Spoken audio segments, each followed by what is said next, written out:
I'm excited to share with you today some strengthening exercises for the feet. The feet do so much for us. I think I read one time that the feet absorb about 3 million pounds of pressure every day. So we got to take care of our feet. And part of taking care of them is about keeping them flexible, keeping them mobile. And another part of taking care of them is keeping them strong. I think sometimes when we wear shoes all the time and we kind of shove our feet in that like contained apparatus, we don't get as much mobility through the feet, which then limits how different muscles and joints work.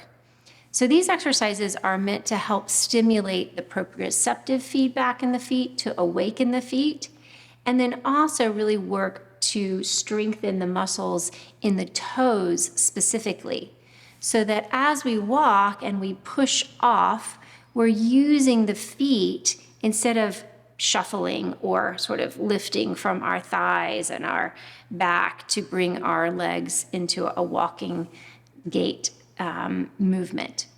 So today I'd like to share with you just an initial start is to work the feet and say hello to the feet, be kind to them, and get a little bit of what do you notice about your feet, and can you do some feel good, just rubbing or stretching, opening that space between the toes a little bit. So I'm really concentrating a bit more today on the toes and the strength of the toes, which of course will be using different muscles in the feet as well.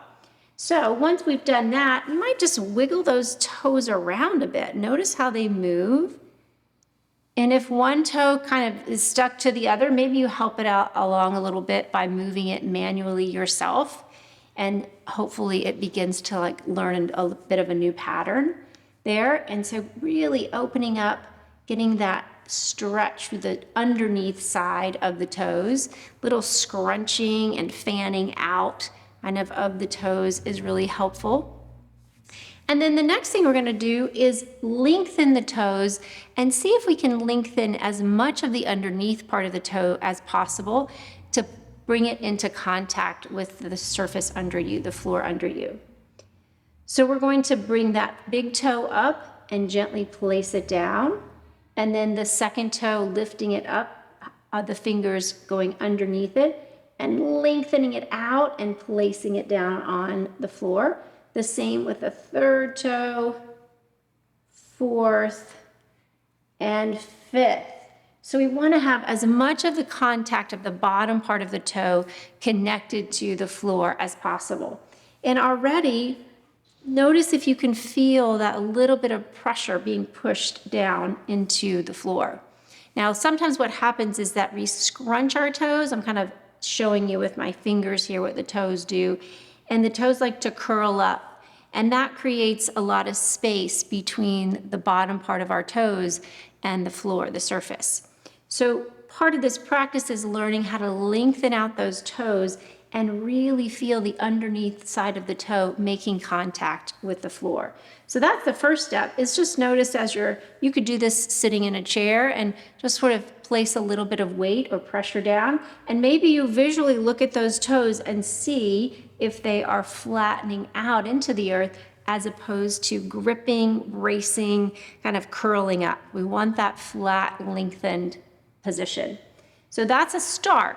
Then the next part is we're going to add a little bit more challenge as we come to standing. So now that we're standing, you may notice a little bit different relationship as you add your body weight to the relationship of your foot on the floor. And sometimes it may be that I do notice that my toes are starting to curl up again. In which case, you might use something like a little tissue to be your bolster to raise the floor up to meet the bottom level of your toes. So you could kind of scrunch it up in whatever way works for your toes and slide it under your toes in whichever toes feel like they need a little bit more lift or a little bit more contact with something. So that's giving your body the sensory feedback to be able to push against something. So now that we're standing, we're going to gently Flatten out those toes. Again, if you need a visual, check out your toes to make sure they're not gripping. Shift your weight forward slightly into the feet, and then either think about or actually lift your heels just a little bit, but try not to lift from the calves, from the back of the legs. See if you can lift because you're pushing so far down into the floor with the underneath side of your toes that your heels float off the floor. Notice that action. So it's different than kind of doing this, right? So that's kind of a calf raise.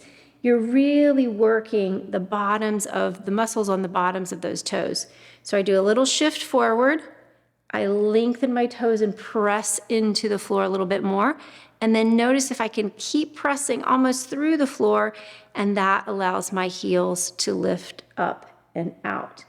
Now, generally only a couple of these will fatigue the feet pretty quickly. So notice how you feel, and then you can let that tissue or your little toe bolster go. Sometimes I like to do one side and then the other because it helps me assess what the differences is, what the difference between my 2 feet are, my toes.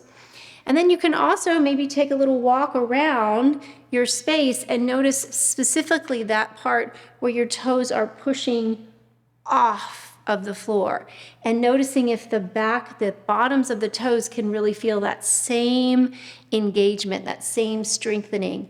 And that will help work this whole back side of the leg. You'll have stronger glutes and a lot more stability in your feet as well. I can really notice the difference between my 2 feet. So I hope that helps. Should help with your balance, should help with feeling very strong and stable in your feet. Thanks for joining me today.